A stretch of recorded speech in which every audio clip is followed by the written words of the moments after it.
It's official. DLFM 106.9. Yamamo akwaba afitumrikende share ewo Facebook no so a na ye DLFM 106.9 na ka se no ho foni videos ahodo no yemfa ensomom yensha kasebo na se emfamfri Ghana mampanin berima oboada John Dramani Mahama eden sama tudwa echirim sem nani abiri ye pa se krodom efrise efitiri ma oman Ghana eje ye fa hodie ade abaako aka homa Ghana yentimi nkɔ yanim ewo mpuntuo mu no eye katasohye ene proye kankana edware Ghana amanyofo ana afiso ankwankra momen yenkɔ yanim kura enti Ghana mampanin aka se echirim se ahobambo komba moden ede yehye gu akwam mu eboa ehwe hunu se enimpa biada afa ne nsase magana sika bi ahwere yen no menya boka enam ne senti yenkɔ yanim mpuntuo mu no efiri na ekɔ sempenifo tata wo bi ache no no maji Ghana sika dia mayenia one Ghana mampanin odin se begu nachi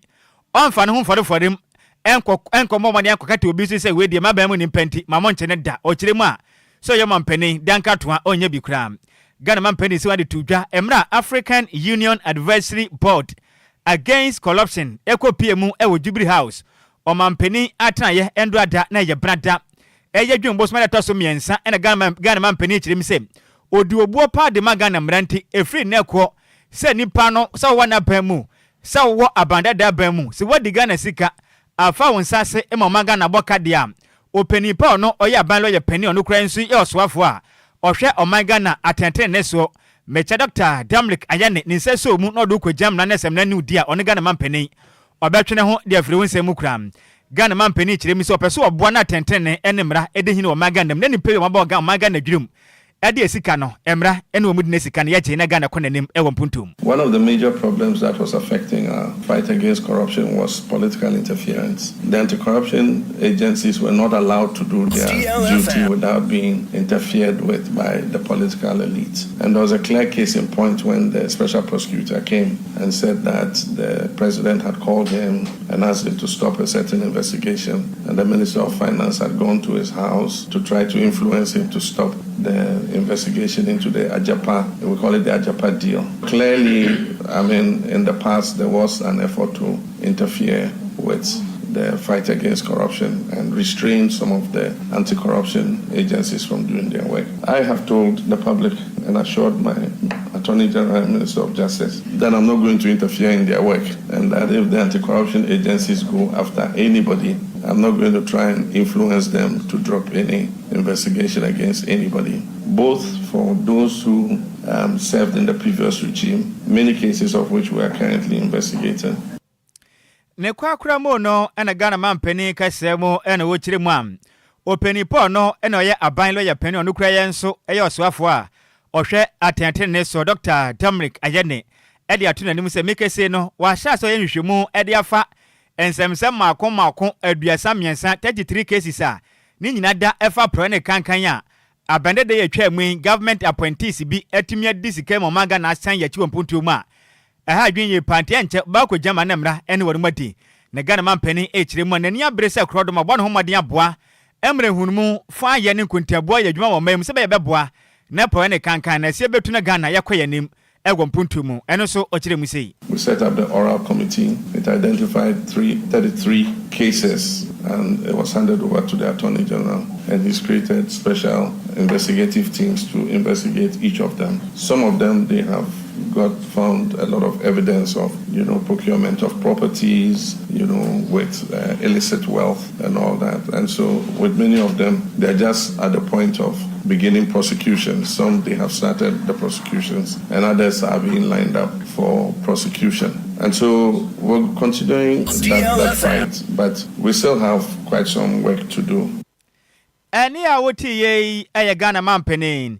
John Dramani Mahama. Yentwa Kasiabone Sona Finance Minister Dr. Kaso Atoba Forson Edia Betuja HMA ye District Assembly se wa omaima faneni nano sikaketwa krombe timiajin wa ye mfimpim yenu ni adionunum no beye 25 million Ghana cedis. Sani ebeye omumpota mu sikasem so nimpuntu obetimi abem na dwumedi abande ahye mo nsase omunjina manemu no mundi wo omumpota mu no emu ebetimi ado no dinsem we etudwa e wo mrahye bedwa fie eye endra da ye homobobo abosom ni de tosom yensa e won fimpi mienu ni aduonunum na ochie mu se e ya de omobomodin ahwe se yetumi di ebetimi akoso e wo mpota mu no eni ani so odi bedi djuma no ebetimi akoso ye papa na ban ehwe se on betimi ayi 6.1 billion Ghana cedis Edi free 7.57 billion Ghana cedis. No mo di ama wom na mfimpi mienu ni aduonunum ometimi abomodin edi djuma Adwoa Agyei mu nti local assemblies ni na ade omo sabetimi aka sika ni bisa na ebe yom mensin no djumedi omudi wo honu bibia ebetimi akoye na wo chema we beboa na djumedi omampani John Dramani Mahama aye na adwen so obedi ewo man ni mu no ebetimi akenya no. In line with our promise to revitalize the local economy, President Mahama's administration has prioritized improving financial strength of the district assemblies. I wish to commend members of this House for endorsing, as part of the 2025 budget, government proposal to ensure that a minimum of 80% of allocated district assembly common fund resources are transferred directly to MMDAs. DLFM 106.9. This measure will empower assemblies to drive economic growth at the local level and deepen the process of decentralization. Right Honorable Speaker, through this policy initiative, government is guaranteeing that approximately 6.1 billion Ghana cedis of the 7.57 billion Ghana cedis earmarked for the year 2025 will be disbursed directly to local assemblies to spur local economic activities at the district level. Mr. Speaker, in view of that, every district assembly will receive a minimum of 25 million Ghana cedis this year. A minimum of 25 million Ghana cedis this year. Mr. Speaker, our resource extends beyond mere release of funds. We have taken decisive steps to ensure that these resources are utilized in line with government economic objectives.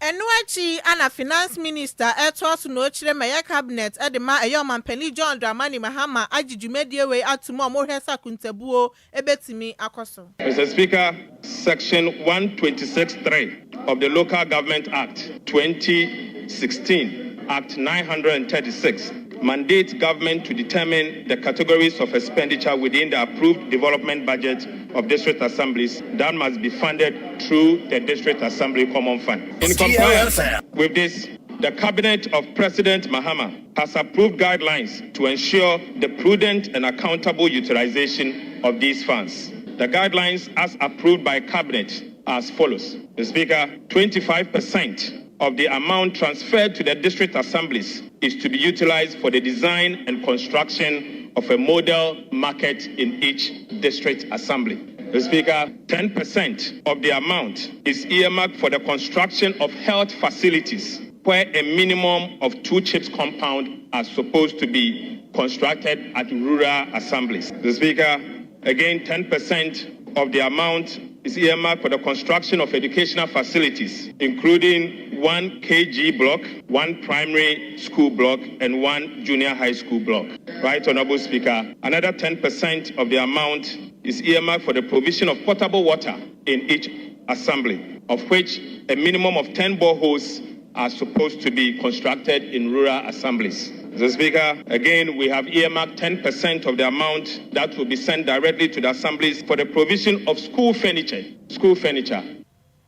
Eniya uti ye finance minister Dr. Kaso Atoba Forcing. Yantu akasebon se monfa nwure mu ewo MPP osano kokoko na manyuku na kachia na akane omampanin ebede achi onukura yanso eye frankatuni edema MPP amanyuku no ewo mfempem yinu ne edunu na abato no mu no eye Dr. Alhaji Mahmoud Bawumia edesombo ede abo MDC amanyuku atia banwa so echirem Emra NDC amemwe epetumi na wono mbontoa ewo mfempem yinu ne edunu na imu no wombom homoden ebontoa editia yi levia abandada ne kofa ba ye nanka ebeboa na Ghana mpuntu etimi aba omanyim. Dr. Mahmoud Bawumia decided to jamra kopie mu ewo Cape Coast ene wo fifi mantemu ni nyada efa chesen ye ne naase ho entoabo a wo bono man Ghana nyina mu no ho ene wo kirem sem NDC amanyuko ebo homoden ede nada ebe hye boka kire Ghana fo so mo ba yi levi ade bia eyekotobeku ma eku Ghana fo ye pena kan bi na Ghana fo amobrenti won betwam tontentan na okirem so a ampane ampa ni nuane ampa omoba yenso mo de ose de ayo ya sa yi levi omo commercial bedwam nam se omo dɔɔso nti ekwa twam ton tentan asan wie akansembɔne e de agu abanda de anim asese yam Dr. Onbaumia eka se na o kyerɛ mi sɛ ba ne sɛ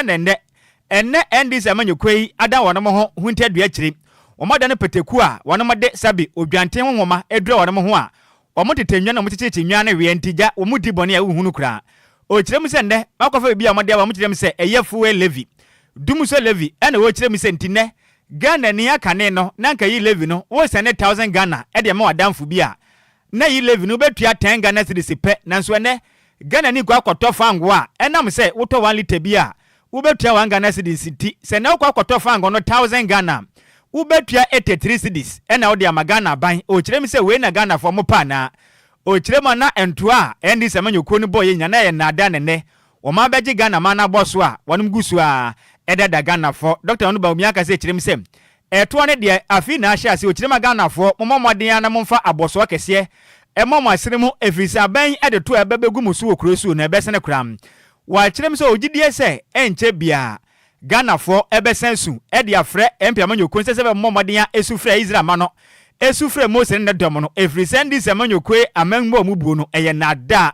na yi levi enifuo tax ohu saa dum so to we no dia hin na beboa Ghana odi nsem sei etujo Cape Coast NDC for omutwa ntro bebre every day obie hu ntro omutwa enra anajo sembo nyina mo omudi dumso levy aba dumso levy so first no mo se levy na yedi aba omobeyi levy no omobeyi ene omudi dumso levy aba it is 8 times the levy omo ansusu anye o ene uto 1 liter of petrol 1 cedi na ubetua uto 1000 cedis of petrol ubetua 83 cedis as tax levy no usende obi 1000 momwa ubetua 10 cedis omo ene ubetua 4000 ubetua 83 cedis for fuel we nimu nyina more beba. By the time you be do 2028 no Ghana nyina be hu se omutwa ntro bebre mimi gidi se omobe kan kire yen se yensa amba biom embafa aban no ensiesie Ghana eni a wote ye aya kane omampani be de che onu kura se kwapre tumi se kwakope omampani dibre ede ama MPP osunu kokwa manyokuo no e won fimpi mienu ni edunu nan abatonom ne den de Dr. Alhaji Mahmudu Baumia Yentwa kase bone so na dom kuma momra chebedwe fie ayeye kire de omani a kire eye criminal investigation eye department CID headquarters eno edema eye Ghana Police Service ene day kire mo de adesre krata ede komom no momodi anhwem sa abato ye koto no mfimpi mienu ne aduonu nan ni mu ewe ya blekuma not for no mu yi eye mra chebedwe ni besi ne enya ade ahunsunsanso etimi aba yato aba ni wie ye na ya ade abusumi nsia ni so mu hunhwe eye eraban obionu gina edema NDC amanyoko no sanso ana na nekio usu afri onu gina ma MPP amanyoko na nya de omayi obi aso no ana di nkunim ewa bato ni mu kire ma mu gitu mu pa sa bra collation process ne koso no ade basabasa ye bi etimi koso ye pin sheet na no mu hu ba bi a ebi afa when na Frank anodom pro na ma shebedwani e de man san wa madu ojiri sanso anoye minority chief whip edi tudwa na ochemu se ade omode adesre de yi e ma police for so momodian no mumpe bibi enye emfa we san se dwumeko bi te se Ghana Bar Association eni kodofo abomodian ade abetudwa so moma omunye bibi emfa ho nto mu kire ma omonhwe no moma kuntabuo enkoso ewe ya blekuma not no moma amra ne so no enye adwuma na isi obo mokoko so ma mamodi ano mendi hu djuma no motwentwa mo na ase a eyade akabi na menka bia mamuo no ombebre na ase. The Ghana Police Service, we therefore request that your office takes immediate steps without any more delay. Deploy adequate security personnel to the Electoral Commission at its designated coalition center. Ensure an enabling environment for the peaceful and lawful conclusion and coalition and declaration process in Ablekumanov. Uphold the High Court directive and cooperate fully with the EC to bring closure to this matter once and for all. The Ghana Police Service must not be perceived as the institution standing in the way of democracy. Democracy delayed is democracy denied. We urge your leadership to act with urgency and in good faith restore the people's confidence in Ghana's democratic process. We trust that your office will act without any delay, swiftly and decisively, to safeguard the public interests and uphold the rule of law. Eni auti ye Frank anodom pro no na ye mrashebedwani e de mansen wa madru ojiri sanso anoye minority chief hweb enu achi anoye police fo ansaka disrector no mo so den sem say edituja General Police and members of the police management board present here, we acknowledge receipt of your petition and the concerns raised. It will be tendered before the police administration for the necessary action. Thank you. Eni ya wuti ye abra police for ensa eka disrector ye dom kuma mrashebedwa fie de brewo yantu akasebon se mo mfa huremu wo sikasemu no penipo no governor edema omagana yesika krabia kubatan mechire Bank of Ghana ne den Dr. Johnson esiama smart dwachirim sem wono ma hye se nam kwampaso ne shepa begu akwama na boa oman Ghana dwumedi ahodo a sika krabia ahodo ni die no etumi aboa emehomra adwuma pa moman yetumi akoyanim ma ho ba moso etumi aba ama de shomde omusika ekogu sika krabia okasa mu na wochire mi se commercial banks ahodo mu mpenifo ahodo nyina da no osrada se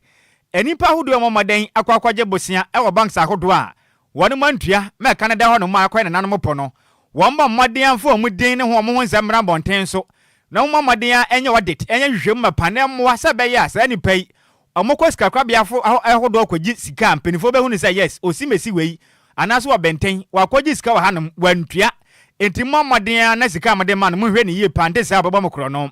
ne kasa na odi tudwa mram mpenifo do mo di kesedwuma commercial bank ekopie mu my Ghana yesika krabia NS bank square dwumedi ano no kodwa anasa bank square no wakra parliament mu na Dr. Esiama kasa na ochire mi se eno baboa pa evise nipa bia kwakwaje bosia wantua we na ketua mu anasa kwan fa so otua tese ne bosia na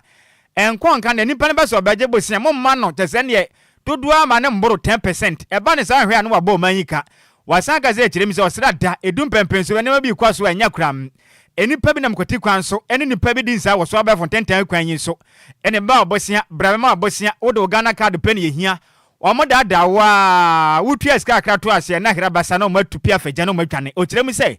omode se ba mama omu nya license nti wo na mkoti kwan so scam amanfo no wo license wo mbeje ma man yakwanim e puntum. The measures will enhance MPL reporting and disclosure with monthly submissions and public transparency. Then finally, the measures will restrict further credit to strategic or willful defaulters and share their identities with key financial sector oversight bodies. As part of this directive, banks will also be required to disclose blacklisted willful defaulters in their audited financial statements, along with sectoral breakdowns of MPL exposures. This added layer of transparency will sharpen both regulatory and investor focus on systemic credit risks. And these actions are part of our broader agenda to restore asset quality, promote sound lending practices, and safeguard the resilience of Ghana's financial system. Ne kwa mu na Dr. Johnson esiama kasa mu ene wo kire mu sem en manimu yada ohwe ene mu say banks ahodo ni nada so obi kwa kwaje bosia ubehu amsen processing fee wei fee na sika bank na de ma no mache mu mienu no mo asan age fa de afre wonsem o kirem say no so ba ne sa na kwa kwaye kro no a banks ahodo ni bi bonti na free na ko sika krabia ahodo nyina mabosia mo ho moden se mu bedi mna so na wa wonim na ba ma obi bosia ene say ya adwumakuo say ya nkwankra beje bosia na ba dada no na nche ne processing fee sika hodo ba gigi nyina ba wie na sika na free nsem de so mo chi wo krom ha no ma waso ya be ye hye no sisa twede ya mponyankopon no abeje e de afro mo nsem. Now beyond this, we are also concerned about broader pricing practices that prevail in the sector. DLFM. We have received reports that some banks continue to apply interest charges on credit accounts that remain inactive. Even though they are inactive, some banks continue to apply interest charges, and this often results in cases where the accrued interest exceeds the original principal. Now, let me be clear, colleagues. Such practices are unacceptable and must end. They distort customer outcomes, they misrepresent the true profitability of lending portfolios, and they violate the principles of fair treatment and transparency. We expect all banks to review their pricing models and ensure that customer charges reflect ethical and commercially defensible standards. And more 7 no, Obi Akwaje Bosion to Mintriaye. Dear Bia the Nesikana was Aden Sikano Ayamo, and I say Sikagali. And when 7 or there to Jay, where you may wafa say, or no, and a governor, Edmore Magana, Isika Krabia Kubata, Dr. Johnson, Esiama, Nene, and Auti. Yantua Cassia Bonesso na openima bosome ne de toso aduonu woche e won fimpim yenu ne aduonum ba kunim ana ore bia ye frɛ no ye fia Foley Philip ebe omodin akogina brewa bi fie didi na tamaka che ne so ye benfo nyina owie no kire so ore bi so na ye frɛ ni Musa wawu no eye maame no ana ebe omodin akum owura na o kire mu so no de ne nam eye nwuye papa intini be bia osoma ne so mbra no mbekunu no onga nche nipa ne so no de nya de obetimi neda na bra na atem didie no ekoto na maami yi ba ono so ne ho fa ne kakra e wo fie ho no mo hu ne ekoso nyina eno na mso mamu koyi a police fu asutire e we ye gbigbira e bo modin atimiche e ye fia Foley Philippi e di kotu mu na ye eneda na ye hohoi magistrate court e bo modin ade to e ye painter wedding frisia no e ye duasa baako enim se wontwa e ye 1200 Ghana cedis ena me ye atem didie a odidi maami so ye benfo saka asane nam eyanyo sanso anakwata sasha ni se wontwa 5000 Ghana cedis no fempata eye maami na emom hwan wan friend benfo biom enrachi na ye Chief Inspector Charles Aziate editu dwa na ochemu senkebe ya kanipa odi court nanim eye Joseph Wycon so momodi anontwe omaso ye papa no munya ise de bia omo hwehwemu se ombetimi ayi abrewa bi keke na ne ekoso wonpotem won de enye kro man Ghana ya mamra ne amane enkyere ye science na woso mutimi jai sa suban no esan se wontimi ngina ba bi na wonye mame abrewa eden ya wonso no ubedu ho Eni esika ufiri court a mesime nyina mu e wo court sensemu na me wafa ase ba bia na hododo ne kakra ne den e de gifty amoakoa o kiremu a wakota bi nkrata e de court ni nyina ne sem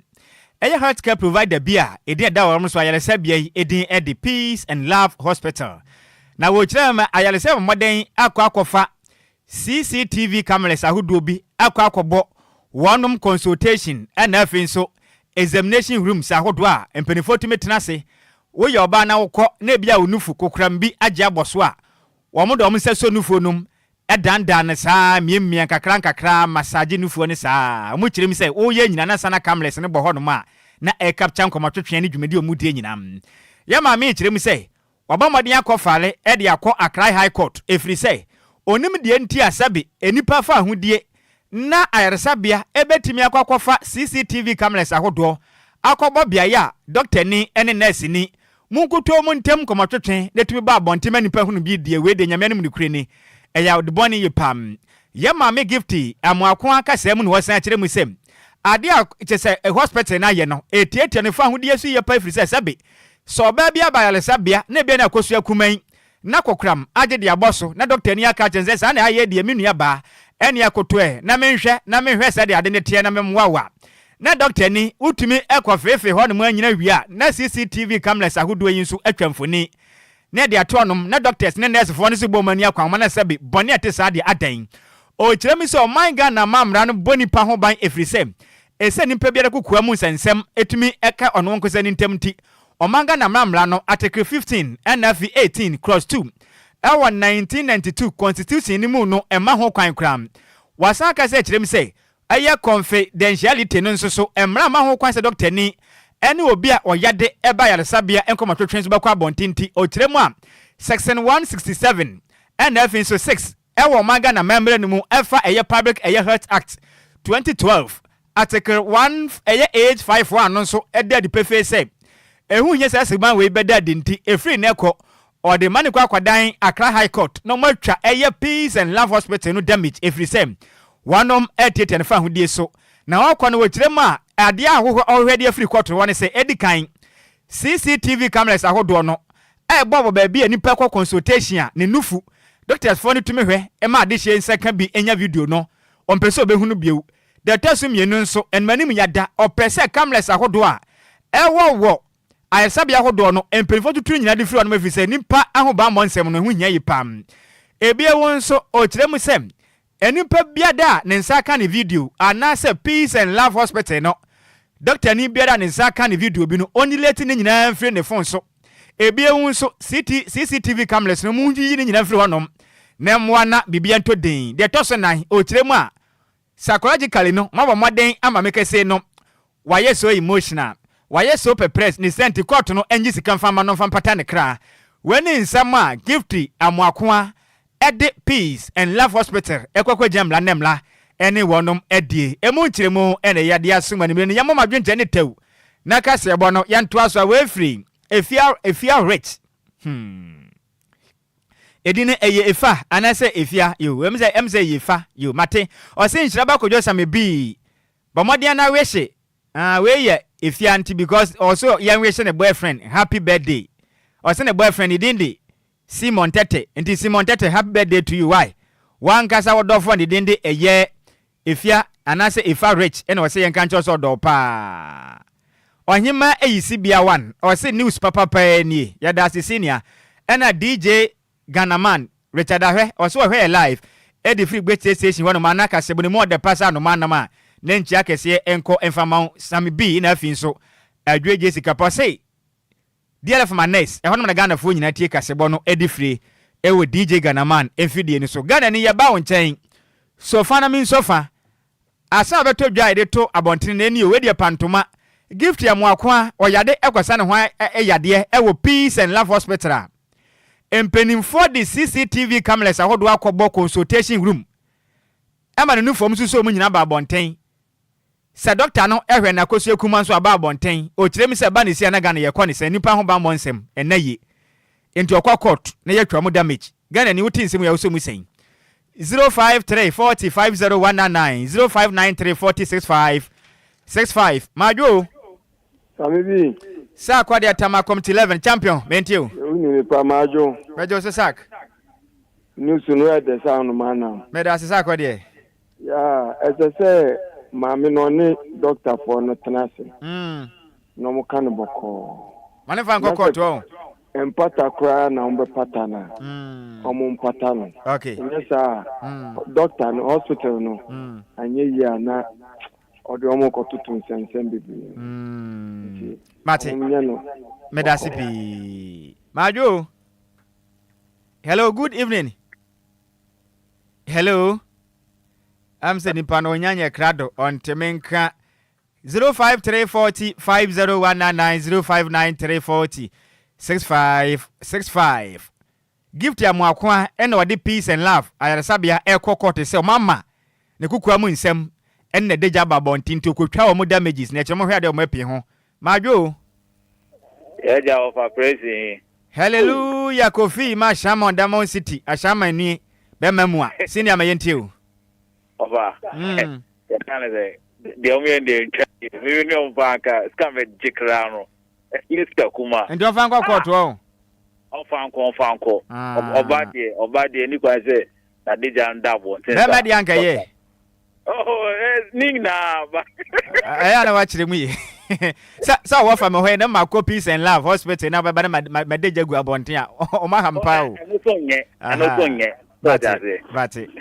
ya mi jira pi Majo Ojeto be da se ya mi adom bra kwa me dodoa Sikapa enho ka fo me yente wani mi David Sikapa bonu je no de televi ade o de mama zia wa san ase dum televi oya na dwe se wo pianti megia ma ban nti na ma friend sana thank you uni bibi debut na o pa na ko why sao because ko kana fi pesa de ya do o bi aba hospital na o ya sa de you na bo cha de na ko da ba tra bo o mo pesa de ya do so ma on ko okay na mra ya juma mra se pa mate obeje so pa Majo yo bo fi champion medofu beni ebe premi se di me kasa free tema Mr. Sedu Tama champion me yenti onimri Pajo Bra Sedu hello oh kafra Bra Sedu best me asan babio Majo hello yeah hello senior within baby akasa free na kwa so Oh, Mr. Yakwanswa. SK Dodua champion me ntia nimre. Your penny. The margin is of Uncle Court. Sao. Then on the court of your steady. Okay. The margin. Okay, but that's a pa SK Dodua ya mitrapi. Mr. Yakwanswa me from the buy. Also betimi abaya bla na kakuma bi na kase boni agunu pom se pontu buy betimi afa 05340 50199 059340655 Sikapa on fanko court on fanko sao kila ntria on court ho me say hospital be ka chen say kila ntria on betria we dey kila betria ba wanya di o kra na me hokafo anka mechi doctor na mechi mpenifo nyina etu afiase di omo ye dey asia call ho no ma ye besuro se bibie na ase be ha den na CCTV cameras ahodo on the consultation room so dia den omo say ba ne sa nurses and doctors na no mo hwe o omo so mba kona wi omo tete omo laptop na chi a mo bo mani akwa homa keke massage nko a na me fa me wofa si na yenko yanim majo champion udi na bia ka safri champion udin Vesra bakasa no wonene nkwaso kakra ma yentio ami ba che fe ben bra be me yentio wofa no kwasem ni a doctor for no o ma gu na nyimu ase pa o ma nya de na ti de kwa be so na nipa nam yare na wa ba se sare yare na tiwa na digja ni bibia na se wa ten wo se da pa fe da de no okay ke so twina so pa okay wo mo ne ka mate medase pan so na won so wadwen kire ntisika kase bone yebunu komi se pon ano no nti we ni sade aye ne de we kila betua o kila de obenya atua kila betua sai udi no so me de amount ubesom sa wate ase se maka kire odada se we ndie dum so levi ni de opo mpo se be ya o wa fa menya kane adamu nti no ubetua menya o de bi obo akra we kila betua dum so levi ni de kila ntua na ashenkafo na ni bi da abede na china ya de new development bi ba firi kuma se ba na wanhwe a enche bia omo se me nka nkyere Ghana fo ne se sa na tie de a omo de TNT na mo ka se omo nte so no de omo de ba kura sini kuri na echina omo de hon se ma sha sinte echina ye de hon se ma besom ye na tie fo de Sikapa ka se ye bo no ye bunu kom se pon ni akoye ba bi kura e mu se mu fo ne ye maize me bela twi ne se mo e de ma ye be ma 10 gram we wini ahofe dwa no we ye joint operation champion trader ana fins me wo fa sikuma no ho ofe pa nwi dwa no we wa wade DJ Omarion Boye die ko Facebook so makasiri unya bi ehweye na DJ Zigby senior technician on duty chichime firi from ademayen akenkanfo aye hwene tia sentem ya besi nkomnya beso manimre no edi amaje so aye takwade kodwokrom twa bego deshe konkron Nhyiraba Kwadwo Sammy bi mahoteden ene ehunsuo mpene mene me wafa se ba Adwoa Agyei Sikapa ba kono fa so mayenko Bobo na yanko Dumso Levi aka Dumse Levi yes so na Apakan je de betena so akopama so nsema hodo a enkansuo no abese mu nyina monitia adehye chief message say idea omunim say me omu papa me so na me yare me tukan sembre already omu betimi akebe no Agyei na say the omu say me tampo na ko demonstration say me kasa demonstration the China yeah against the Ghana Football Association because I didn't ebinuma fa say personal and personal how that we got demonstration as a Ghanaian club owner. Now we said me kind of this message. Hey, how's that customer? Now many times to me my Maka or radio mo you should apologize because if you know person for being a said man being from authority. I'm ready, but maybe so threat me so DL Power Sports. It went there. It dead down. DL Power Sports on DLFM 106.9.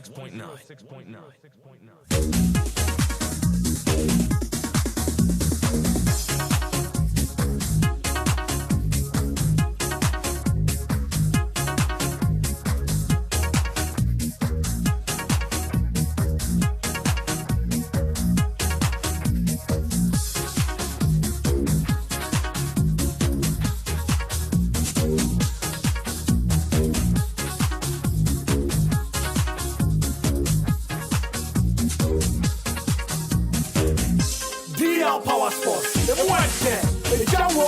that devil.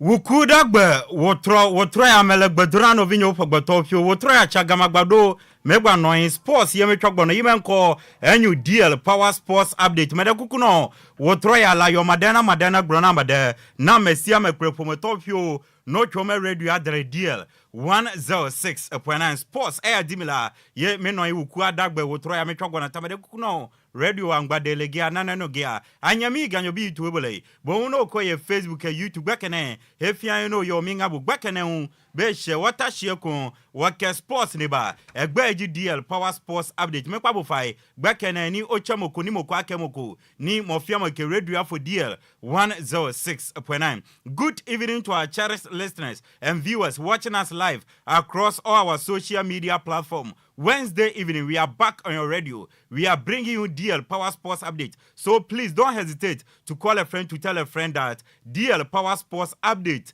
is airborne live. Ebusiama minyana we so na obuo ahobraseni die kwanso ena nwumre ba bibia obia mema wadwo ema wakwaba embe pie won krampumpuni mantem ene Ghana Agyei atum kasafidie kase ba kopeso DL ohani nsia echiripo enkron ukuada nwumre emre wiedu sa agudie momnante yesinkunya na agudie mo nsama hodo a ya boabo no afiti anopa no ye de ebesom samufo wagyebra trans wawu so asone so krogin entebeni nyina waye fimni akadie osi omodu otiefo editie se wote ohwefo edihwe se ohwe ne yen okafo so no edikase ye kan ya trans ebusua enanwumre ye de besom Ghana nsamwa bibrem de wa ena broni kro so de ne adi adanada ne adi ade ncheche bumfumpa ena ebusua ya trans ya ye de babesom ya turidin DL Power Sports update abusia ya tasen samano ya boano ya bone bede baby bia obi atami kutu ye be sanimu ede egufam ede amao ni yetnase ya biribia oni misa dwuma ko bia daroma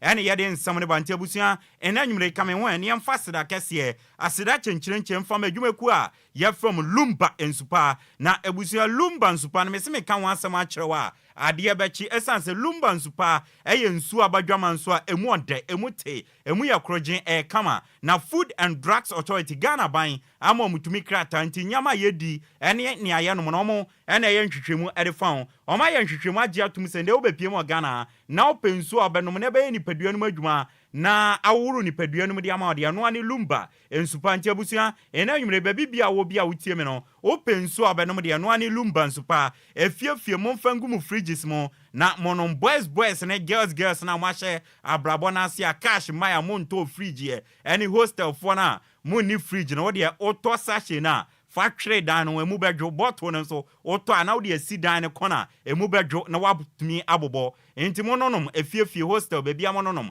mo a motonton suo monton yebeto na mudwuma na mudi no etumpon dwuma de bia odi bia no fasum wa hoho ewase ena afensu nkolani ko school bottle water no momfa mam Lumba nsupa de ye won bottle ne ye won sachet ntini opebia no obenya yato apete enkran ha madam abanyameche akache ewo apietus lane ewo dansuma ne mpatam oben Lumba sport no 0557 349 401 ofankwane ne mpatam Mama Vic akache ewo sport M Washing Bay 0500 680 783 Lumba sport bibia to DLFM ya akache ewo nkran gbogba junction yene Wisconsin International University no ena edi animhwe bowra ya akache reception wo obabetu yan receptionist no ne ni nkomo se op Lumba sport to both bottle ene sachet obegade o obenya bia to ba bibia obi ananwumre utie me ana ohwe me ebia opese wo distributor opese wo agent ana ujibi na ton ana odabi edidi udwuma friend numbers we 0350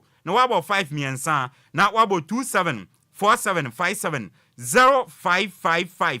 0 na wabo 5 miensa 274757 ana 0577 47 53 43 Lumba nsupa ada romanda yumre yatenase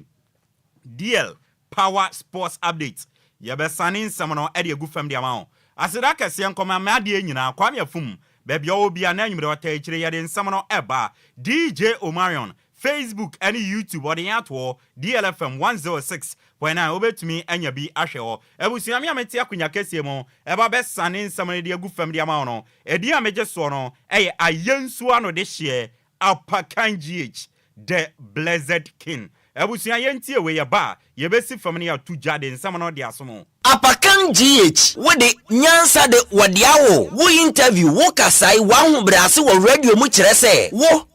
your pabene wo radio mampa enti Ebusia yanke jangum na yanhye nsam na se emfama de ebusia yanhya se emfam fifie ewo Ghana ye wia ne ye de bibrem ne broni kro so de no etumi e de atoa so de ama de ebusia yanhya se emfam fi the senior women's national team the Black Queens of Ghana ka chene ebusia onim se enche bia no emma no omo Afcon no man version no ye kana Alcon omo de no ebetumi aba so me ne ka say Black Queens ekopie mo ewo my ye friend Ivory Coast etumi ene Ivory Coast man national team no ekobo ayonko fa kansie na first game no omo boy no ewie 3-3 Ghana she 3 Ivory Coast Trenandra wo hofe buanye stadium no eno mo de second game no edibo ni na game no kwa na wie no na oman ye friend Ivory Coast man national team no etumi abo Ghana kaba kwa ye ntuma ntinti after say first game no etumi eye draw no second game no Ghana edi ntwondra ekaba kwa ye ntumi antia ya bon nkomo edi afi Black Queens of Ghana kache edi amount ye nwuram ewo Ghana mrantie si aka their current captain edi ma Black Stars eye Abedipele ni bakuma ye friend Jordan Ayew na Jordan Ayew ni yebisan se Jordan na ye nim se osi akan edema Crystal Palace ye wuni ye ni wa switch e de akọ Leicester City akachi ne Leicester City e ko relegation wo betena ana obekọ eno se for some ana for now no de akani 1 year contract e wo Leicester City akachi enti season na ba wi okọ holiday no akọdwodwo no na wakọfa adwen se obetoa so ana ontoa so de emre ne nkrabia na ebekire na obeka se tibia Leicester City wo mo ko relegation de ombepe so no Jordan Ayew obetena no Jordan de ni opeso ya ne so obobo na o enjoy no. Yes, have one more year, so I need to go on holidays and realize and see what's going to happen. When you get to this certain level, you can't decide too early. Because staying is an option, leaving is an option. But I'm happy there and everything like that. Which is a good thing. Yeah, I'm not too fast. I just want to play football and enjoy myself, because obviously that's the only thing that makes me happy. Jordan Ayew a current captain Edema Black Stars and Ebusia where to me attending Kawa yede no onsam de asum wansam fu from the MPM ewo Charles Kwabna Akono aka CK Akono na kachi oye former coach Edema Black Stars of Ghana na CK Akono se otuado by as a coach Edema Black Stars no oko awunyehia mu bebre as Black Stars coach na momone ende bibia kire se sawunyehia na otuado eko mu no ende enyama abrase ema nyama ba fem na nansen game a ya boy kra wo unity game no se o hwe otuado ene ne body language ene se no ye ne nyama bibia kire se enyama sesa na nyama sesa no eye ne papa mu a yentie nsema CK Akono edi etudwa eno. So yes, he went through some difficult moments, but clearly you can see that now he's very calm. I saw him the last time we played, and his body language, everything has changed, which is positive.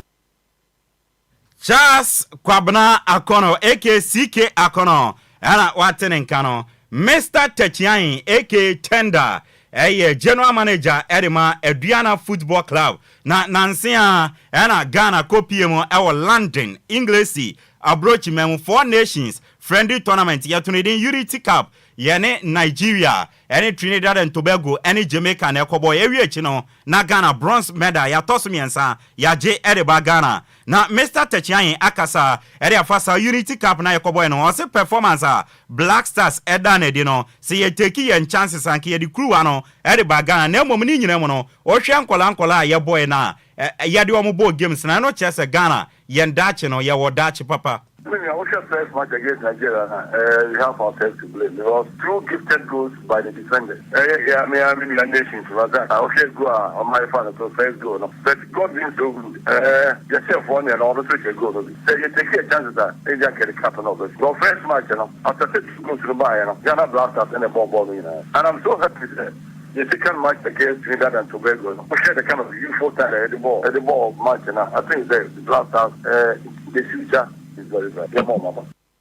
Na Mr. Techian aka Tender etwanen samsono ena Tender editu dwa echirema or says a washer sometime now, a de in the back of Tokone has, say Ghana Premier League no beje, Nancy I won't say media magie. Last season, so you won't say summer test, Ebeje Edison, so this season, a de in the back of Tokone has, say Omumbi Abeje, now or se train and say you some, you know, now I catch the Kotokone has, say, Embribi a Tremona, now Omo dominating winning Cruano. Samre netwam enti da na omadano omo nsole mfi omodaimo na omonye nyama papa anya saa ebe din dia makotokone ha se ombetumi ni teams na aka no ebe compete e wo Ghana abiem yeah it's I just want to tell how some Kotokose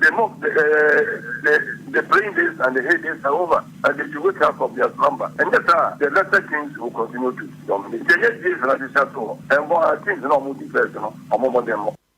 Mr. Techiahin, aka Tender, General Manager at Madriana Football Club and Watenenka, Ahaji Karim Grusa, a veteran football administrator wa Ghana, Kumasi Kimfaiza Bobo Kono, ono na yenedie, na Alhaji Karim Grusa echema Ket Okreko, ene na pamfo, se wenya bibi ama wasia ya mwane krono, enti mudi ya mwenye bibi mfama Ghana football, adesredi oribetu mwenimu se, mule solid foundation, mfama development of Ghana football, enti dachi biano, muniwa Ghana football no, ebeye no se Ket ene na pamfo bae, bibi omo yene enchire se omo develope Ghana football and the Blasters Meteors and any aka nyina no ye hu ne ekọ ne omuni wane se ombetu kwan no makwa jisika e de acho mobotom na development of football de inform wo ba ku sei the Rebecca DFA no they should establish good foundation se wo mo be ko ana football no ayeye na o ne pa fere ade na me gruza me tu hoyi confession or relegation Misumpa Ghana national team, GFA national team. President, you know, some of them they are not looking for the development of Black Star on the 23, on the 20, on the 70. They are not. They are looking to Alhaji Karim Grusa, a veteran football administrator ewa Ghana Kimfaiza Bobo Kono na yenedia wetumi Atenenka no Honorable Idi Kofi Adams mrasha bejani de manfo a omwo buem constituency na afenso be piem Ghana sports and recreation no ono enoyo swafo a odano na ose club owners club management muhia serious education and sakura ansana ya ba chitafo ne so na ose team owners ni bi wo Ghana ha kamia se dwuma ne pa de omuni mu adwuma ne so baku say and afenso club managers ni bi wo Ghana ha sebi football nyansa ni football nimde de abo mo se na dwunso abo akoko no. Club owners, club management need serious education even before the fans. Our club owners seems not to be up to the task. Some of them, not all, some of them beyond just owning the clubs, they seems not to be up to the task. Some management of some clubs clearly seem not to understand. They are so clueless about what football is all about.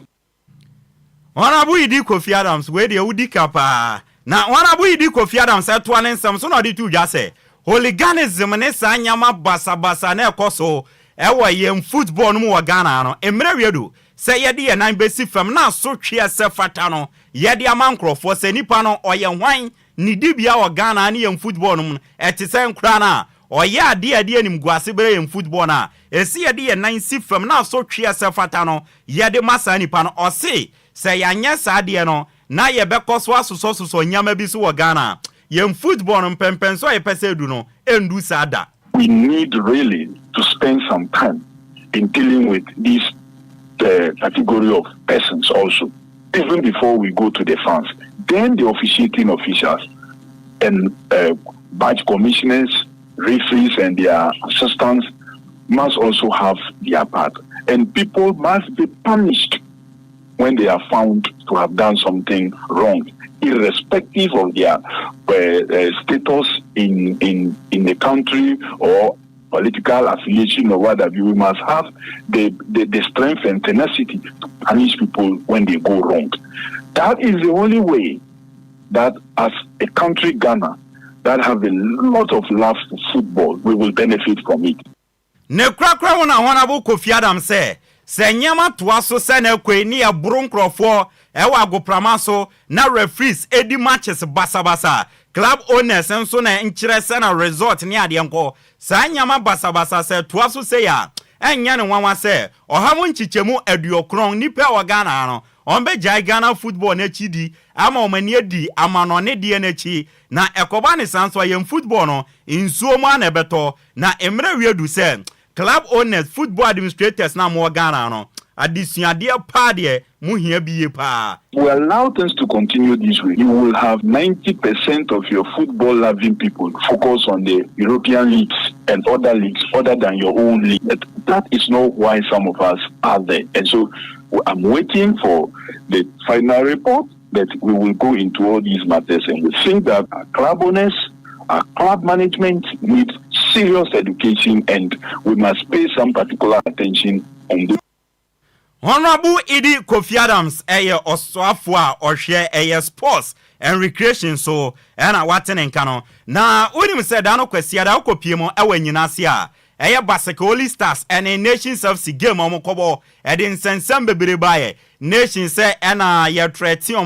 omo nye secure enti game no omo mo ye penalty bi na ye penalty den omo mo game no enwon nsem buburu jandro ye di unkomo pina edi ema nana safo odro aka sibosuro oye GFA ESCO member o se per ball na ono di nani hwe ne de second penalty na referee ne giye no nations monka no kre na ye penalty na ono de nations service for no na nke se munya abotre na moto game ne so na se amoya madwen se mo game ni bi ne de se ye penalty na mo de kasa paria penalty second one na ye penalty na momo no ebia muhu bibi fofra ono de onim. What I heard in say ye penalty and ye share and exactly penalty and relation to one more. I've seen the second penalty and in my opinion I see say a penalty unless somebody sees it other way. But we should say decisions were taken hastily.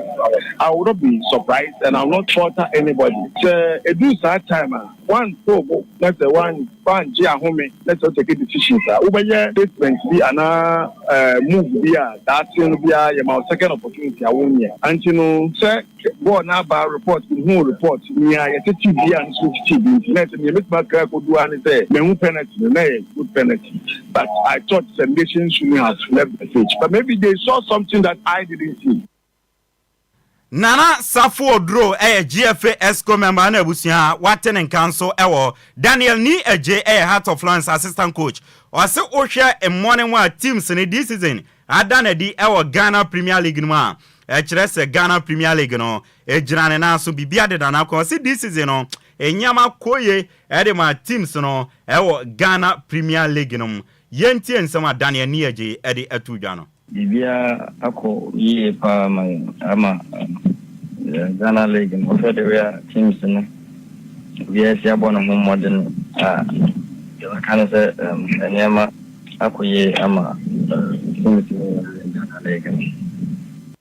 Daniel Nhyiraba Tuane Samson ari tu just season no ya monwe na so Heart of Lions this season no omo botaye ene se omo beka league no sense last season e ka den komo ko relegation ti this season there na omo target ne se omo nko relegation ti league no ya monwe hu ni obaji na emo no obeka so omo target no ma fulfill for now no there ya we league no so yeah but not target no so ya betimi so yeah but not target no so ya betimi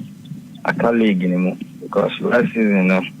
Nema ayedine ma team ntu na botaye ni na say the best Premier League no nti na target no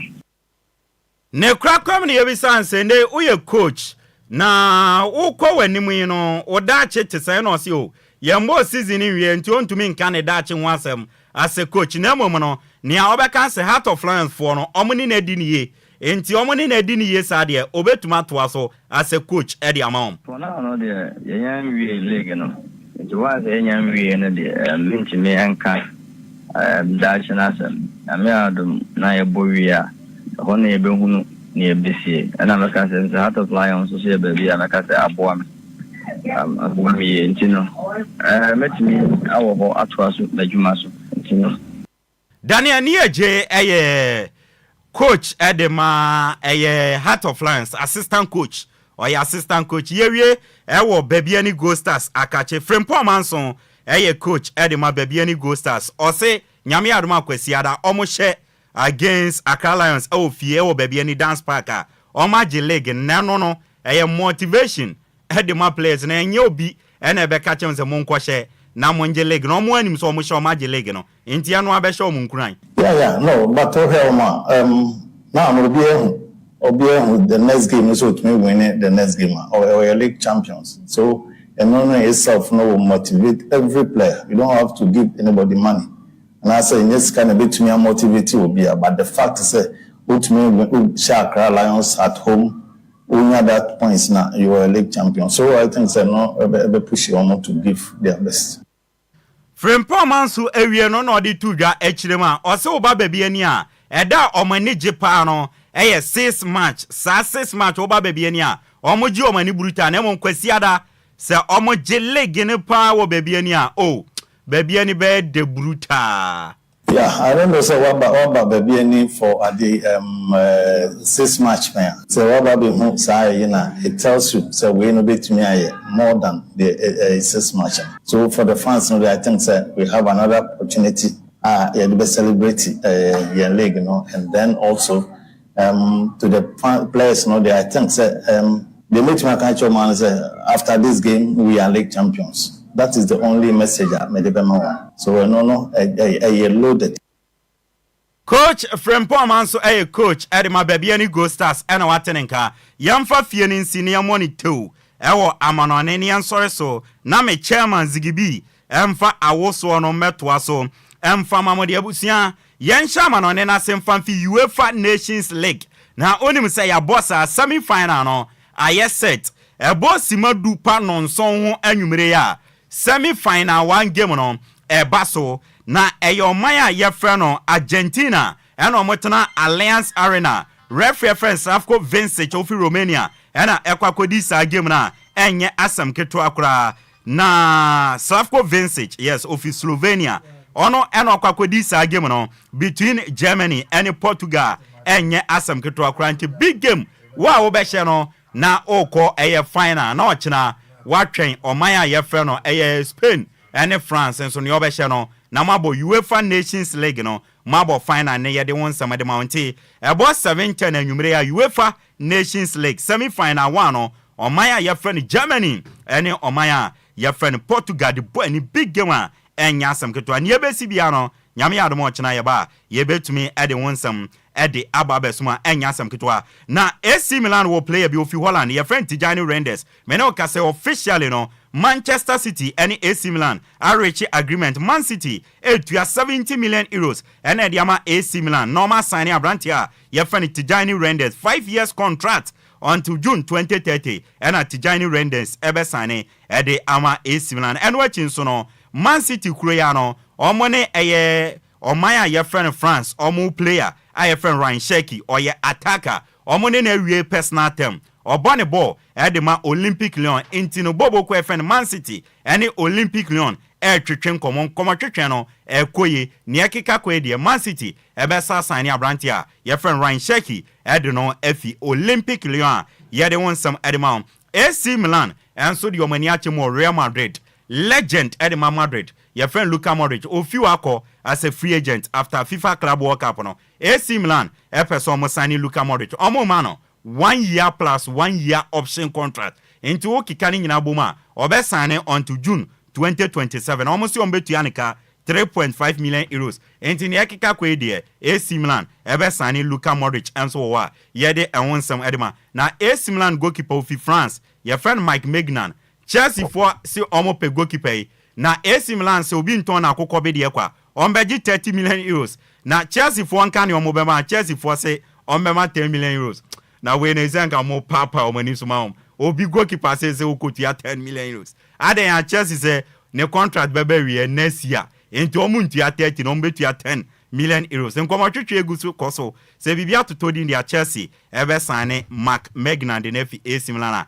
yede won some dem na Barcelona officially o ma sane goalkeeper o ye Spanish ye friend Juan Garcia from Espanyol omu tua 25 million euros ene de ma Espanyol na Barcelona san Juan Garcia goalkeeper 5 years until June 2030 ɛna ɔmo sign ne amedi to mesere bo no ɛyɛ Real Madrid ɔne PSG ɛde ntɔkwa kɛseɛ bi abom a ɛnyɛ ntɔkwa ketewa Argentina for midfielder be 17 years or River Plate your friend Franco Mastantuano na Franco Mastantuano yi obo River Plate PSG so omo peno Real Madrid so omo pena Real Madrid akopi mu Argentina omo ne River Plate edidi nkomo bibia tuto di India ebia Real Madrid ene benya Franco Mastantuano boy ne de o se Real Madrid no pe na PSG ene Real Madrid nyina obi apushi wow sika sembe koye no obenya boy no ebusia yam fancy na me chairman me boss ma de nyina bra no otu anoma no zigibi emfa wo so mra enwumre de ase me chairman